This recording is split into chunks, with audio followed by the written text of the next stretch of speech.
Hello. So this is the second to the last topic that we will be discussing for the prelim. Ano po? So madali na naman to for basic concept. Medyo mahaba tong video, so maupo tayo ng maayos, no? Take a good seat para, take a comfortable seat para maayos ang pakikinig at panonood ninyo. Okay? Now let's start. A set is a well-defined collection of distinct objects. Distinct objects, ibig sabihin magkakaiba sila. Ano po, magkakaiba yung object sa isang set. Parang koleksyon ni nanay ng, parang ano po, koleksyon ni nanay ng eco bag sa inyong bahay. Ano po, magkakaiba ng size, magkakaiba kulay, magkakaiba ng date kung kailan binili, magkakaibang date kung kailan inilagay sa cabinet, pero lahat sila ay eco bag. Ano po? So, collection siya. Parang sapatos ni ate, pagkadami-dami, iba-ibang kulay, iba-ibang design, pero lahat sila sapatos. Ano po? Also, it is well-defined. What makes a set well-defined? Simple lang. If they have a common characteristic. Ano po? Pag meron silang common characteristic. The objects in a set can be anything. It can be numbers, letters, movies, peoples, animals, etc. Kahit ano, pwedeng maging element or member ng isang set. Kahit paboritong number sa electric pan ng buong barangay ninyo, pwede yon. Pwede yung maging member ng set. Okay? Example, uh, the set of even integers 6, 8, and 10. So the elements are 6, 8, and 10. They are distinct kasi magkakaiba sila. 6 is different from 8, 8 is different from 10. All these elements are different from each other. It is well defined because it has a common characteristic. All these elements, 6, 8, and 10, are all even integers. Ano po? That is their common characteristic.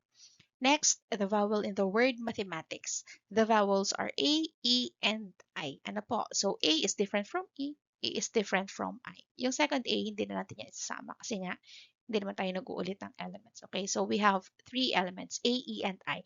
And their common characteristics that makes them well-defined is that all these letters, A, E, and I, are vowels. Vowels in the word mathematics. Next, the numbers 1, 3, 5, 7, and so on. Ano po? So, meron pa siyang kasunod. 9, 11, 13, and so on up to positive infinity. These numbers are, of course, distinct. Magkakaiba sila. And their common characteristic is that they are all odd numbers. Lahat sila odd number. Next, the people living in Cagayan de Oro City. Of course, every people is different from each other. Alang halimbawa ako, Ma'am Hazel, sa kabilang classroom may Ma'am Hazel uli. Sa kasunod na classroom may isa pang Ma'am Hazel. Hindi ganun. Ano po? All people are distinct from each other. Their common characteristic is that all these people lives in Cagayan de Oro City. Lastly, the mobile games Wordscape, Candy Crush, and Mobile Legends. Magkakaiba itong games na ito. Wordscape para sa mga trentahin, Candy Crush para sa mga matatandang plantito na, and ML para sa mga bata pa. Ano po? But kahit na distinct sila, they have a common characteristic. They are all mobile games. Okay, next. Okay, so we have two ways in naming a set or in writing a set. Paano natin sinusulat ang set? Dalawang paraan. Una, roster method. In using the roster method, all the elements of the set are enumerated. Inililista natin lahat ng elements ng set. Ano po? So it is very necessary na alamin nyo lahat ng element ng set na pinag-uusapan natin. Each element is separated by a comma and enclosed in a pair of braces. Again, in roster method, enumerated siya. The second method is the rule method. Hindi natin siya ino-enumerate. Okay lang kahit hindi natin alam kung ano-ano yung mga elements. But instead, we use a phrase to describe all the elements in the set. Phrase lang para ma-describe natin ang lahat ng elements of the set. Examples. Let X be the set of even integers from 6 to 10. So kapag isusulat natin siya using the roster method, we should determine muna all the elements. So, ang sabi dyan, the set should be the set of even integers from 6 to 10. From 6 to 10. Lahat ng even from 6 to 10. mula sa 6 hanggang 10. So, kasama yung 6, kasama din yung 10. Ano po? And in between them, there is another even integer which is 8. So, there are three elements, 6, 8, and 10. And we should write it like this using the roster method. 6, 8, and 10 separated by a comma, enclosed in a pair of braces. And of course, don't forget the name of the set, which is X. The name of the set is always written in capital letters. Ano po, we do not use small letters in writing the name of the set, always capital. Okay, next is the rule method. In using the rule method, of course, we need a phrase that would describe all the elements in the set. And that phrase should be their common characteristic. And the common characteristic is that all these elements, 6, 8, and 10, are all even integers. But we have to be specific. Kailangan ganito siya. All the even integers from 6 to 10. Ano po, even integer from 6 to 10. Why? Why do we need to be specific? So for example, kapag halimbawa, dito ko nilagay yung close braces, dito ko siya tinapos, walang from 6 to 10. Nakalagay lang dyan. X such that X is an even integer. Tapos na. Nag-close braces na. Kapag ganun yung ginawa natin, that means that the set has elements that are even integer. Ano po? Wala siyang limit. So, ibig sabihin, kasama dyan yung 2, yung 4, yung 12, 14, 16, 18, and so on hanggang positive infinity na yun. Ano po? Lahat ng even integers. Ano po? So again, on the given, stated naman dyan na it should be the set of even integers from 6 to 10. Ano po? Yun lang yung element natin mula lang sa 6 hanggang sa 10.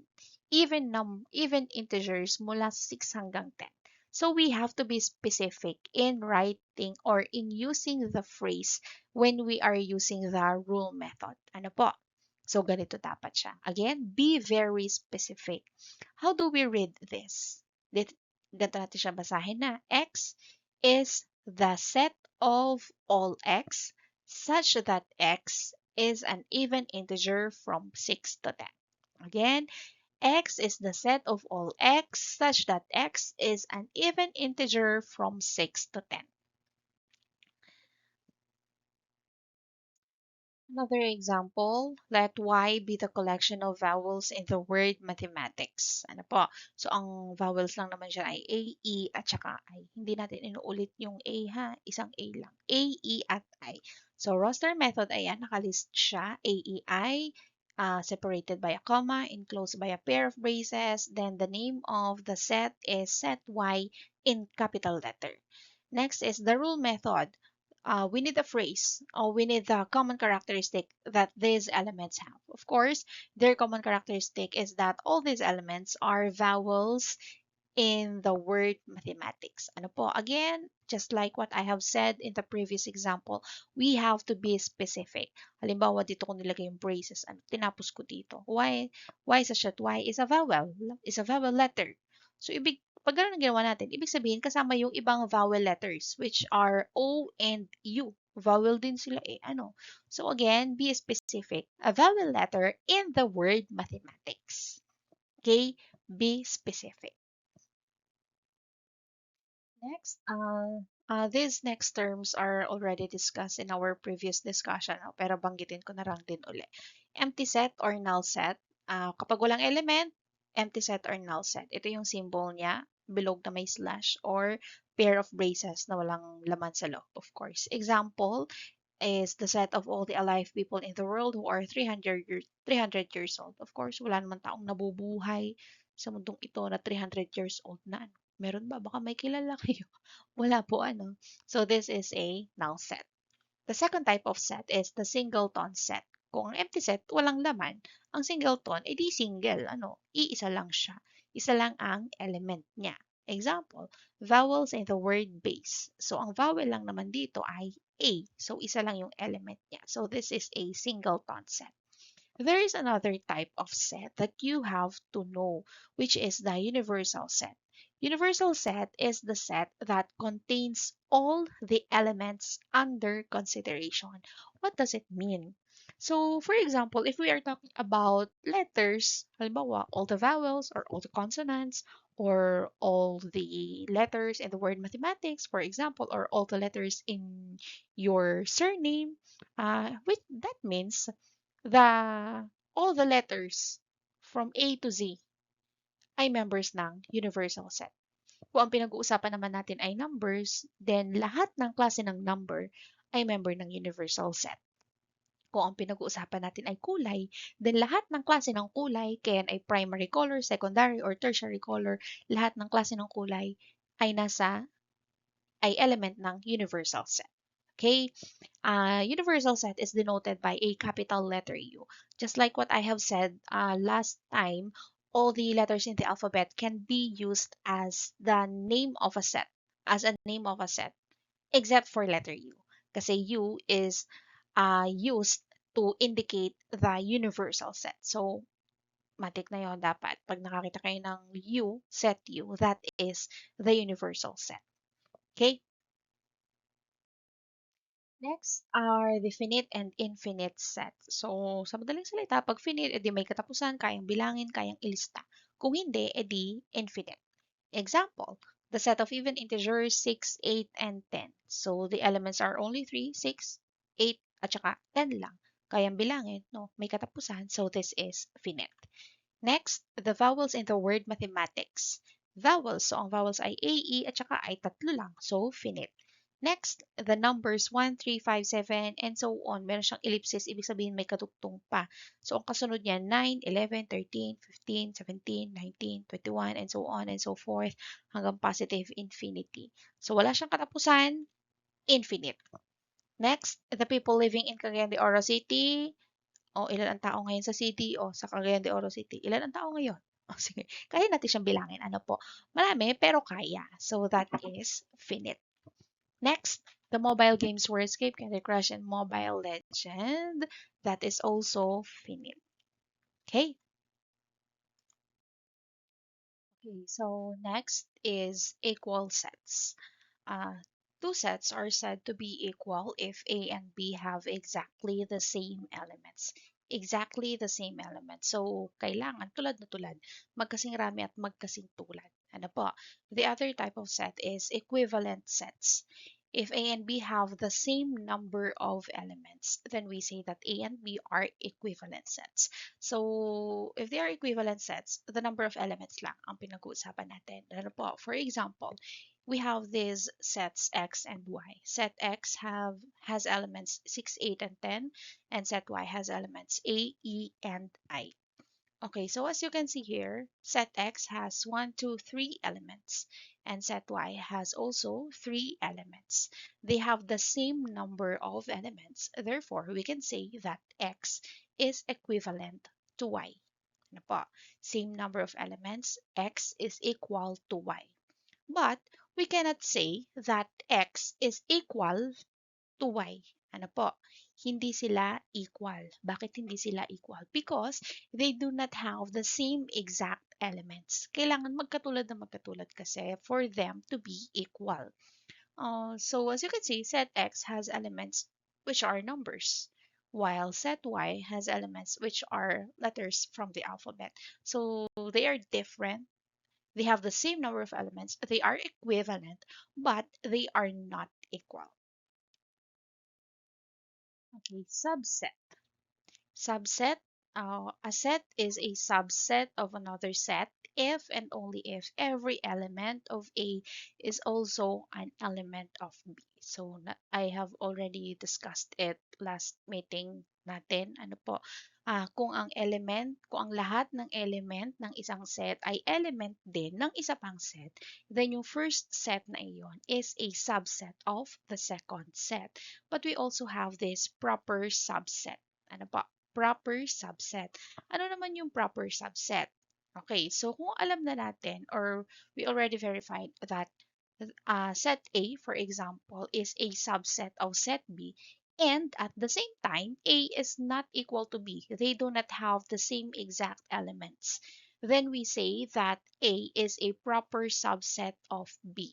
So this is the symbol for subset. This is the symbol for proper subset. Ano po? Magkaiba sila ha. Again, this is for subset. This is for proper subset. So for example, if we have a set, for example, M, set M with elements A, B, C, D, E, F, and set N with elements B, D, and F. Can we say that N is a subset of M? Are all the elements of N also elements of M? Yes, they are subsets. N is a subset of M. Now, another thing, can we say that N is equal to M? Are they equal? Do they have the same exact elements? No, they are not equal. Ano po? Hindi sila equal. And if that is the case, if we know that N is a subset of M, and at the same time, N is not equal to M, if these two conditions are met, then we can say that N is a proper subset of M. Ano po? Proper subset. Again, it is a proper subset if and only if these two conditions are met.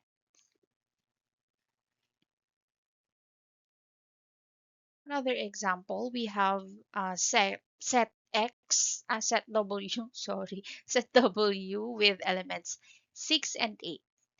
Sabi dyan, this set W, is a proper subset of X with elements 6, 8, and 10. Of course, it is a proper subset since we know that all the elements of W are also elements of X. So W is a subset of X.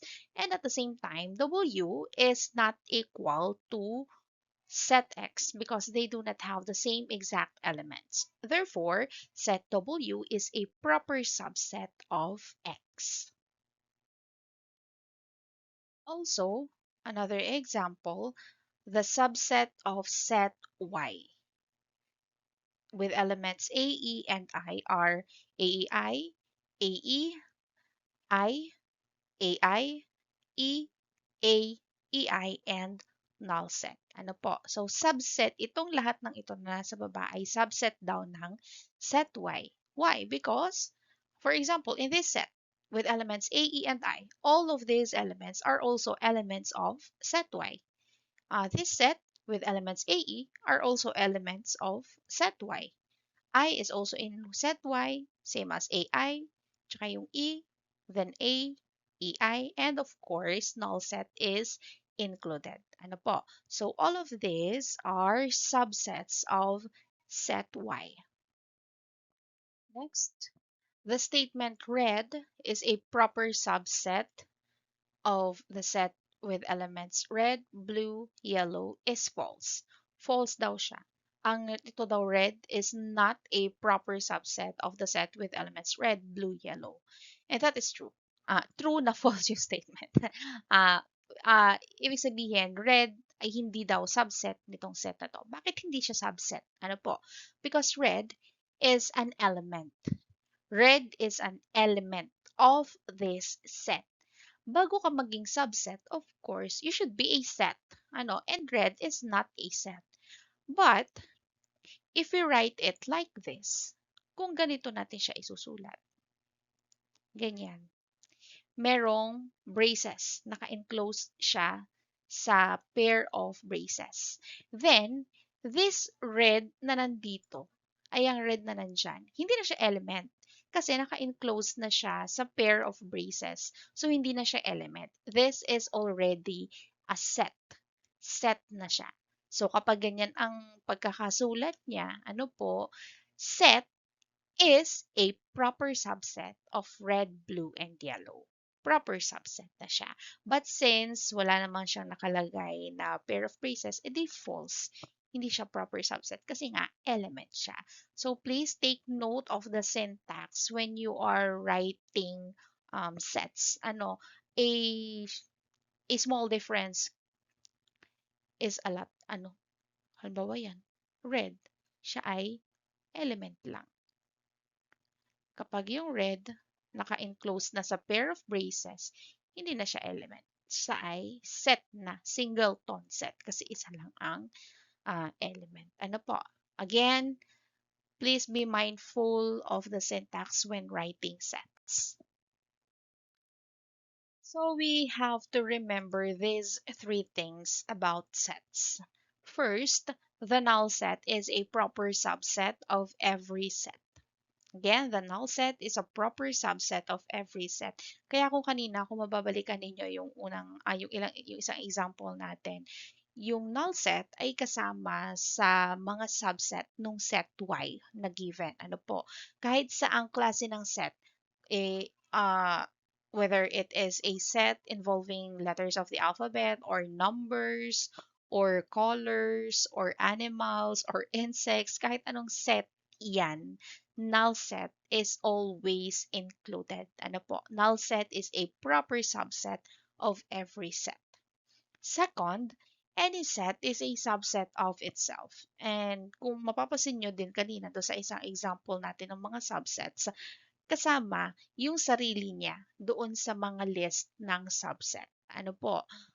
Set Y, for example, has elements A, E, I. Then one of its subset is also a set containing elements A, E, and I. Ano po? Again, any subset is a subset of itself.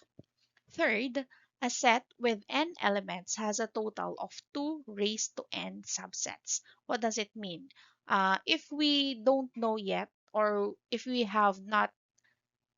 do not have the list yet of all the subsets of a given set, then we can first determine how many subsets does it have? Ano po? Gaano karaming subset muna siya? Kung gusto lang nating malaman or matukoy kung gaano karaming subset lang meron yung isang set. Kung hindi natin kailangan ilista lahat. Ano po? So we have this method. We can find the number of subsets ng isang set. How? Edi we use that formula. Ano po? So for example, if we have a set, if we have set D with elements A, B, C, D, E, F, G. Gawin na natin G. Ang dami pala. Bawasan natin. Bawasan natin. Ayan, apat lang. Apat lang. Okay. Kung gusto nating ilista, or kung hindi naman natin kailangang ilista yung mga subset niya at hindi naman natin kailangan, gusto lang nating malaman kung ilan yung subset nung set D. Ilan yung subset. We can use the formula 2 raised to n. Ano po? So first, we have to determine the value of n. Ano ba yung n?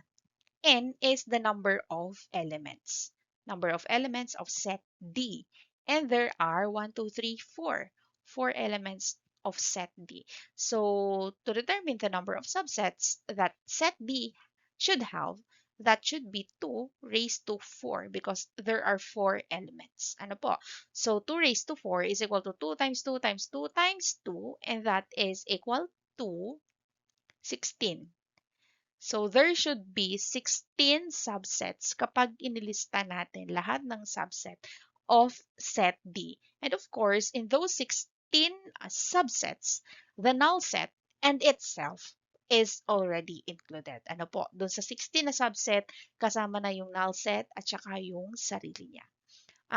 Another example, if a set, for example, if a set O has 5 elements, then the number of subsets that set O has is 2 raised to 5.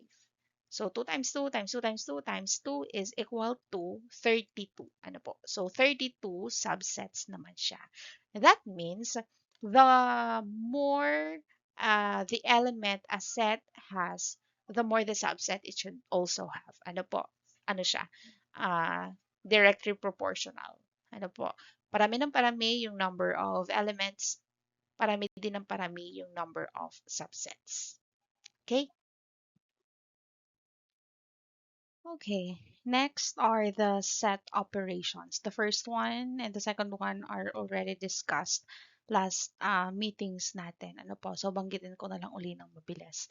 First is union of sets. Union kapag it is union is a set containing all the elements which belong to either A or B or to both. So again, kapag union, pinagsasama natin yung mga elements. The second one is intersection. Ito naman yung set containing the elements common to both A and B. So pag intersection, kung ano yung magkatulad, yun ang intersection. Okay? Meron pa tayong pangatlo, which is complement of a set. This is the symbol for complement, yung apostrophe dyan sa itaas. There is an apostrophe. The complement of a set is the set of all elements which are in the universal set but not in A. Ano po? So, pag sinabi natin complement, yun yung elements na nasa universal set pero wala doon sa given set. Ano po? So, kapag A complement yan, ibig sabihin, nasa universal set pero wala sa A. B complement. So, ibig sabihin, nasa universal set pero wala sa set B. X complement. Nasa universal set pero wala sa set X. Ano po? So, there are tatlo na sila. Union, intersection, complement. Okay? So we have some examples here. The universal set contains elements 1, 2, 3, 4, 5. Set A, elements 1 and 5. And set B with elements 2, 3, and 5. Now let us try to solve or to find A complement. Try natin A complement. A complement. So A complement, nasa universal set, pero wala sa set A. Again, nasa universal set pero wala sa set A. And those elements are, syempre open braces, 2, 3, and 4. So this is A complement. Next, let us try finding B complement. B complement, so nasa universal set pero wala sa set B. And those elements are 1 and 4. Ano po? So that is how we get the complement of a set. Now let us try finding this. Number 1, A union B. Pagsamahin natin si A at si B. Ito naman, color blue. Yan. A and B. A union B. Pagsasamahin natin siya. So this should be 1, 2, 3, and 5. Walang 4 ha. Walang 4A. Number 2, A intersection B. Intersection. So yung common lang. Yung elements na nasa A and at the same time nasa B din. And that element is 5. Next, number 3, B complement. So meron na tayo dyan. Sulat ko ulit dito. B complement is 1, 4. Number 4, A union B complement. A union B complement. So, meron na tayong B complement. Ayan, nasa number 3. Nandito din sa taas. I-union natin siya sa set A. Ano po? Union sa set A. So, pagsasamahin natin. So, that should be 1, 4, and 5. And lastly, ay, wala na palang 5. Akala ko may 5. Oh, sige. Next is Cartesian product. Operation din siya. Ano po? Operation din ang Cartesian product like union, intersection, and complement. So this is the fourth, Cartesian product. Ano naman yung Cartesian product? It is the set of all ordered pairs where A is an element of A and B is an element of B. It is a product, so magmumultiply tayo, no? But not necessarily, imumultiply natin siya ng, for example, 1 times 2 equals 2. Hindi ganun. Ano po? The answer is an ordered pair, like this. There should be two elements separated by a comma, enclosed by a pair of parentheses. Then, pag pinagsama-sama natin lahat ng ordered pairs niya, syempre enclosed siya in a pair of braces. Paano yon? Example, universal set, same lang siya nung kanina, 1, 2, 3, 4, 5, set A, tsaka set B. Let us try finding the Cartesian product of A and B. Let us try finding the Cartesian product of A and B. Paano siya ginagawa? So, una, mag-ano muna tayo. Ito muna, green naman. Okay. Gawa muna tayo ng ganito. Yan. Tapos, magmumultiply tayo.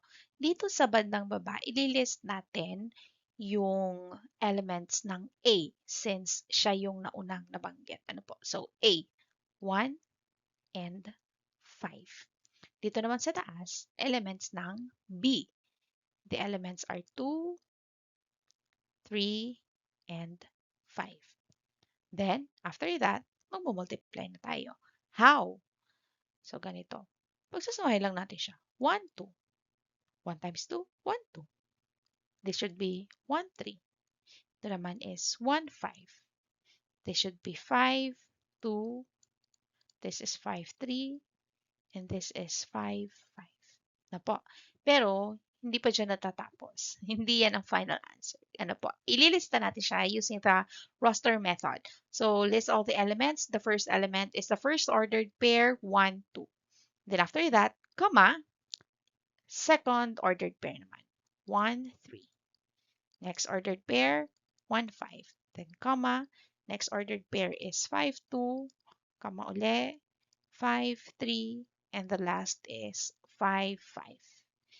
Close braces. Ano po? So this is the final answer. Okay? Next example. Number 2, Cartesian product of A to itself. So, gawa ulit tayo ng table dyan. Multiply. Elements of A are 1 and 5. So sa taas, since times natin siya sa sarili niya, edi 1 din to. Tapos 5 din ito. The ordered pairs must be 1, 1, 1, 5, 5, 1, and 5, 5. Okay? Then, write natin siya using roster form, which should be 1, 1, comma, 1, 5, comma, 5, 1, comma, and 5, 5. Closed braces. Pa. So, yan ang final answer. Dali, no? Isa pa. Number 3, B times A. B times A. Kuha ulit tayo ng ganito. B has elements 2, 3, and 5. Sa taas yung A, 1, 5. Then, this should be 1, 2, 1, 2, 5, 3, 1, 3, 5, 5, 1, and 5, 5. Na. Okay, lista natin siya. Equals, ay, bura. Sa pa, equals. First ordered pair is 2, 1, then 2, 5, 3, 1, 3, 5, 5, 1, and 5, 5. Close braces. Sikip. Oh, may close braces yan. Sikip. Oh, ayan. This is the final answer. And that is how we get the Cartesian product. Again, it is hindi naman porque Cartesian product ay magmumultiply tayo ng dalawang numbers. For example, 2, 1. 2 times 1 equals 2. Hindi ka na, ano po. The answer should be a ordered pair. An ordered pair. Ano po? Okay? And in writing the final answer, use the roster method, which means you have to list all the ordered pairs and enclose it in a pair of braces, separated elements with a comma. Ano pa? Okay.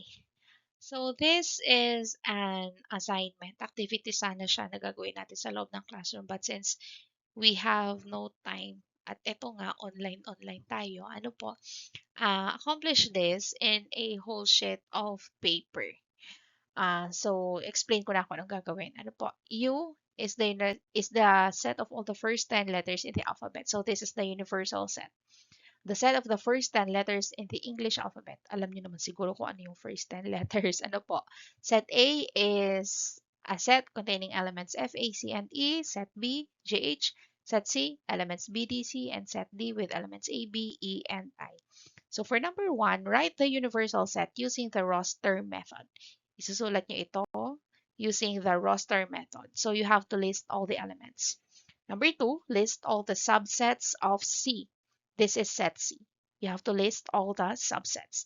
So, but of course, before listing all the subsets, use the formula muna to raise to n to determine the number of subsets na meron dapat kayo. Okay? Then number 3, find the following. The union of A and B, letter B, the complement of the intersection of sets C and D. Para lang siyang nagpe-PEMDAS kayo. Para lang kayo nagpe-PEMDAS. Unahin muna yung nasa loob ng parenthesis. So, yun yung intersection. Kunin muna ang intersection ng C at D. Yung sagot, saka nyo i-complement. Ano po? Kasi nasa labas yung complement. So, last siya. Letter C, intersection of B complement and the universal set. Ano po? Intersection ng B complement sa universal set. So, kunin nyo muna yung B complement, saka nyo siya i-intersection sa universal set. Letter D, union ng set C at ng intersection ng A at D. Again, unahin yung nasa loob ng parenthesis bago yung nasa labas. And letter E, the Cartesian product of set B and C. Ano po? So that's 1, 2, 3. Meron pa. Okay, this is number 4. A Venn diagram. Hindi ko siya tinuro. Mag-research kayo. Okay, a Venn diagram is an illustrative way of showing the relationship between sets. Okay, so in this exercise, number 4, you have to construct a Venn diagram to illustrate the relationships of sets A, B, C, and D. Pero, isama nyo na rin sa diagram yung universal set. Ano po? I want to see the universal set doon sa gagawin ninyong Venn diagram. Dapat kasama siya. Okay? Paano po yun, ma'am? Mag-research kayo. No? Madali lang yan. Huwag kayong mag-alala. Bibilog-bilog lang kayo dyan. Magbibilog-bilog lang kayo dyan. Okay. Okay. So, I will post this separately sa I Learn You. Ano po? Para mabalikan ninyo kung ano yung gagawin. Again, sa isang buong papel, a whole sheet of pad paper, then write it legibly. Ganda naman ang sulat. I-upload sa I Learn You. Picturean ng maayos. Place lang yung maayos na picture, yung hindi masyadong maliwanag, hindi rin naman masyadong madilim. Then, submit it to I Learn You. Okay? Kung hindi ko man siya ma-post sa I Learn You kasi puno na. Ngayon kasi punuan na, hindi na ako makapag-post ng activity kanina. Try ko uli mamaya. Pero kung hindi, isa-send ko sa GC natin. Then, sasend ko sa GC natin. Tapos, mag-send na lang din ako ng link. Another link for submission. Okay? So, that's all 4 sets. Pero wait lang, there's more. Tcharan! Meron pa. These are the second and the third basic concept. Pagsasamahin na natin kasi magkasama talaga sila, magka-partner sila. Relation and function. So, what is relation muna? A relation is a subset of the Cartesian product of two sets. Ano po? Subset siya, subset ng Cartesian product ng dalawang set. So, patadadiin ko na lang para mas maintindihan ninyo ng mas mabilis. Example, meron tayo ditong set X and set Y. Set X has elements 1 and 4.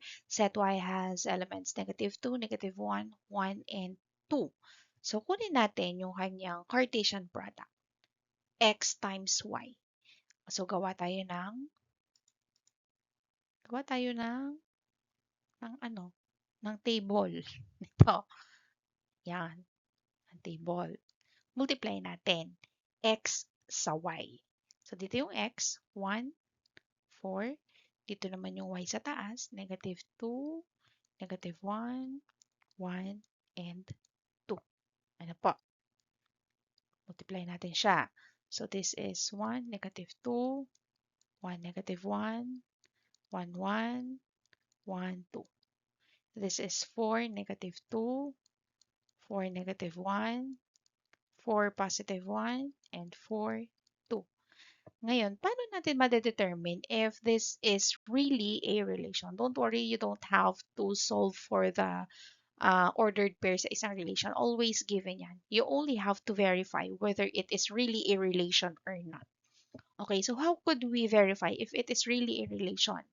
Okay, it is a relation if all the ordered pairs, if lahat ng ordered pairs na yan are product of the our answers in the Cartesian product of the two sets. Ano po?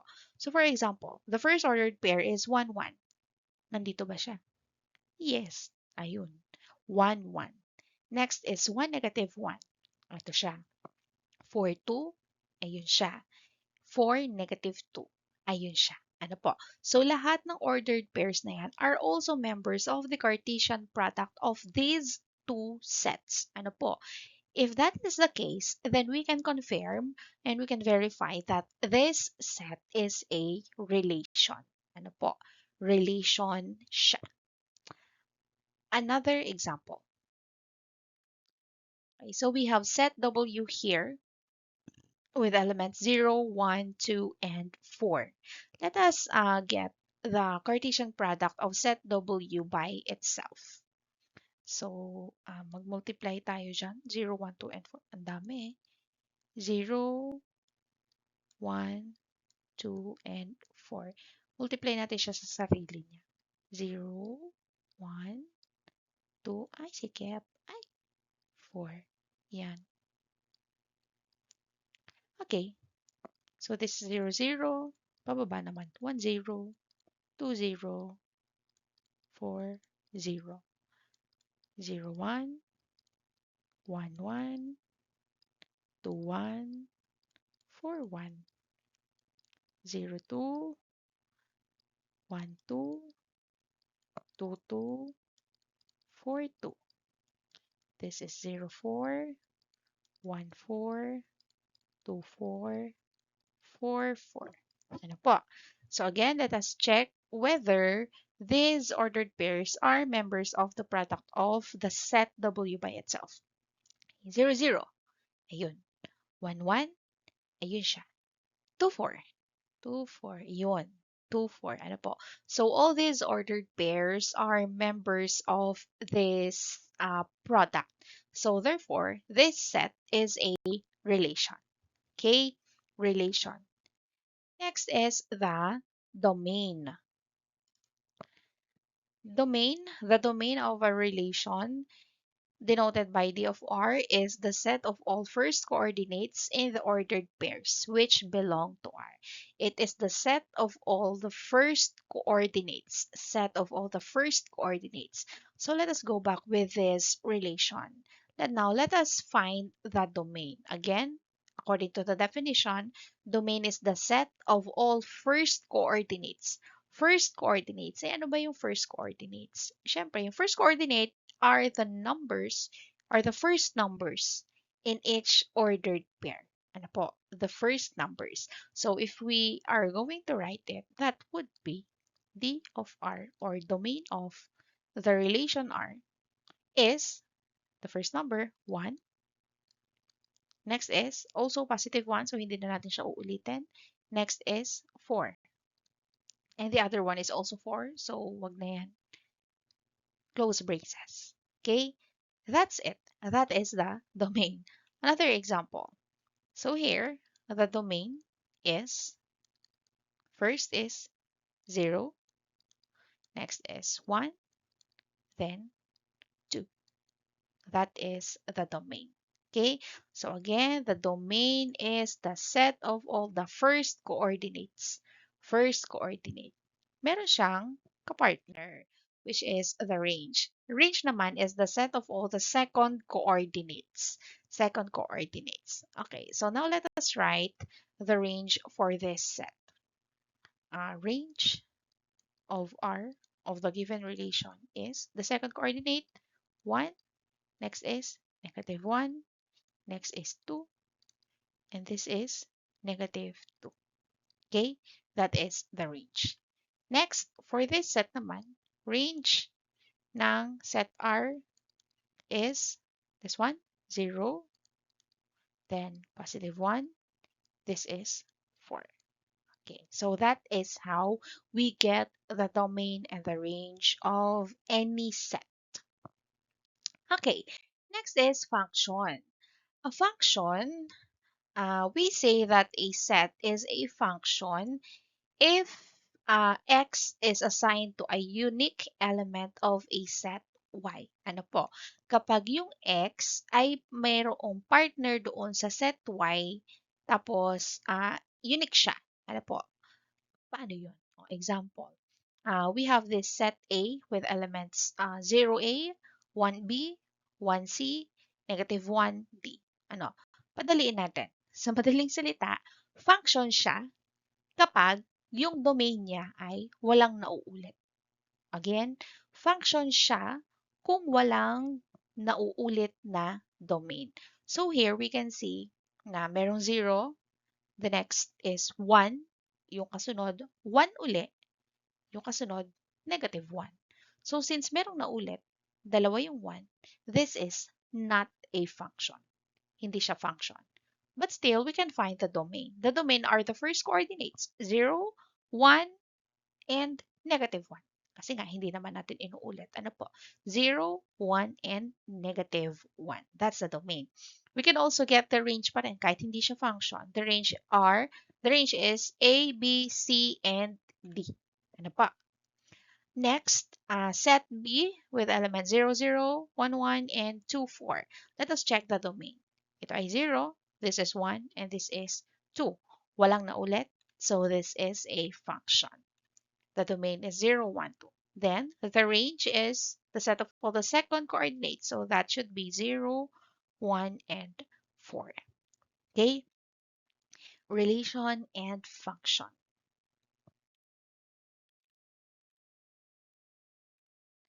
Okay. Now, this is the last one, binary operation. Mabilis na lang to. Binary operation is a mathematical rule or process that takes two elements from a set and combines them to produce another element in the same set. Ano yung binary operation? Siya yung parang closure property na meron tayo sa mga real numbers. Na kapag daw kumuha tayo ng isang element sa isang set, tapos kumuha tayo ng isa pang element from the same set, inoperate natin siya, the answer should be in the same set. Should be still in the same set. Ano po? Example, addition of integers. So we will be adding integers. So the set that we are operating from is the set of integers. The operation is addition kasi mag-add tayo. Example, 7 is an integer. Negative 3 is also an integer. We should add them. Ano po? 7 plus negative 3. The answer is positive 4. Is 4 still an integer? Yes, 4 is still an integer. Therefore, we can say that addition is binary in the set of integers. Ano po? Addition is a binary operation on the integers. Another example, multiplication of real numbers. So we are talking about the set of real numbers and the operation is multiplication. Let's use some numbers. Is it at 2.5 is a real number. 4 is also a real number. Mumultiply natin siya. 2.5 times 4 is equal to 10. And 10 is still a real number. Therefore, we can say that multiplication is binary in the set of real numbers. Binary pa rin siya. Another example, subtraction of natural numbers. Natural numbers are the numbers starting from 1 up to positive infinity. Hindi kasama fraction, hindi kasama decimal. Ano po? From 1 hanggang positive infinity lang. The operation is subtraction. Mag-subtract tayo. 3 is a natural number. 5 is also a natural number. Then pag sinubtract natin siya, 3 minus 5, that is equal to negative 2. But 2, negative 2 is not a natural number. Hindi na siya natural number kasi negative na. Therefore, we can say that subtraction is not binary in the set of natural numbers. Okay? So again, there are four basic concepts in mathematics. The first one is sets, second is relation, third is function, and this is the last, binary operation.